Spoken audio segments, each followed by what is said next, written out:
बीते 6 मार्च को छत्तीसगढ़ विधानसभा में बजट प्रस्तुत करते हुए सीएम भूपेश बघेल ने बेरोजगार युवाओं को भत्ता देने का ऐलान किया, जिसके बाद प्रदेश के युवा खुश हो गए।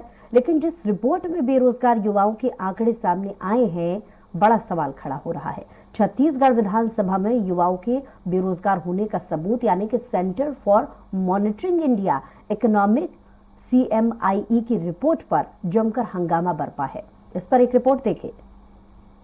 छत्तीसगढ़ विधानसभा में बजट सत्र के 9वें दिन बेरोजगार युवाओं के आंकड़े और बेरोजगारों के भत्ते पर जमकर हंगामा देखने को मिला है। दरअसल गुरुवार को विधानसभा में प्रश्नकाल के दौरान विपक्ष के विधायक अजय चंद्राकर ने बेरोजगार युवाओं के आंकड़ों पर विभागीय मंत्री से सवाल किया। अजय चंद्राकर ने CMIE की रिपोर्ट के हवाले से कहा कि प्रदेश में 18,78,000 से ज्यादा बेरोजगार पंजीकृत हैं, जबकि CMIE के आंकड़ों को शासकीय मान्यता ही नहीं है। अजय चंद्राकर सवाल उठाते हुए कहा, जब संस्था को मान्यता नहीं है तो उस संस्था के आंकड़ों पर विज्ञापन क्यों दिया गया? बेरोजगारी सर्वे की बात हो, जनगणना की बात हो, भारत सरकार द्वारा सर्वे अगर करती तो हम हेड काउंट की जरूरत पड़ती क्या? भाजपा विधायक के सवाल पर पक्ष विपक्ष में जमकर नोक-झोंक भी हुई। मामला वॉकआउट तक पहुंच गया। भाजपा विधायकों ने CMIE की रिपोर्ट को प्रायोजित तक करार दिया। आज के प्रश्नों के उत्तर में दिया है बोल रहे हैं, लेकिन जब तक नियम वो पटल में नहीं रखते, नियम राज्यपत्र में प्रकाशित नहीं होता, तब तक वो माना नहीं जाता। हम कई बार बोल चुके इस बात को, घुमा फिरा के बोल रहे हैं कि साहब जो रोजगार चाहते हैं उसका पंजीयन कर रहे हैं। दिल्ली की संस्था को कहां से पकड़ लिया, बंबई की, वो स्वीकार कर रहे हैं कि उसकी आंकड़े मान्यता प्राप्त नहीं है, तो भी उसका रेफरेंस देते हैं बार बार। छत्तीसगढ़ में बेरोजगारों के आंकड़े बताने वाली संस्था पर सवाल खड़े हुए। सवालों के जवाब में विभागीय मंत्री उमेश ने सदन में जानकारी दी।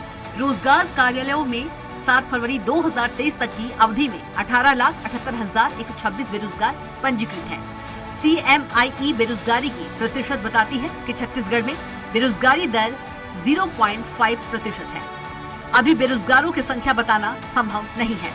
बेरोजगारी भत्ता देने के लिए 5 बिंदुओं पर सरकार फॉर्म भरवाएगी। विभागीय मंत्री के जवाब के बाद भी सदन गर्माते हुए दिखा। विपक्ष के हंगामे को विधानसभा अध्यक्ष ने संभाला।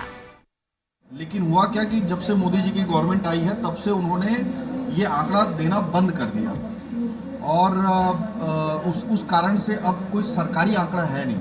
सरकारी आंकड़ा है नहीं, इसलिए एक प्राइवेट कंपनी है जो ये आंकड़ा प्रस्तुत करती है, CMEI, और वो प्रस्तुत करती है और उसके आंकड़े को हमने प्रदर्शित किया। विपक्ष का ये कहना है कि वो सरकारी नहीं है, तो आपने कैसे प्रस्तुत किया, जबकि सरकारी आंकड़ा कहीं प्रस्तुत नहीं हो रहा है पिछले 8 साल से।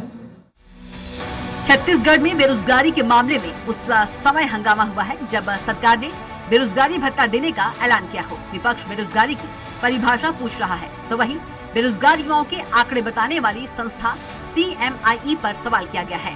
ऐसे में सवाल है कि जब बेरोजगारों को भत्ता कैसे मिलेगा, किस आधार पर मिलेगा, क्योंकि CMIE की मान्यता को ही कटघरे में ला दिया गया है। अब देखना होगा इसका आने वाले चुनाव में क्या असर पड़ता है। रायपुर से स्वराज एक्सप्रेस के लिए दिलीप साहू की रिपोर्ट।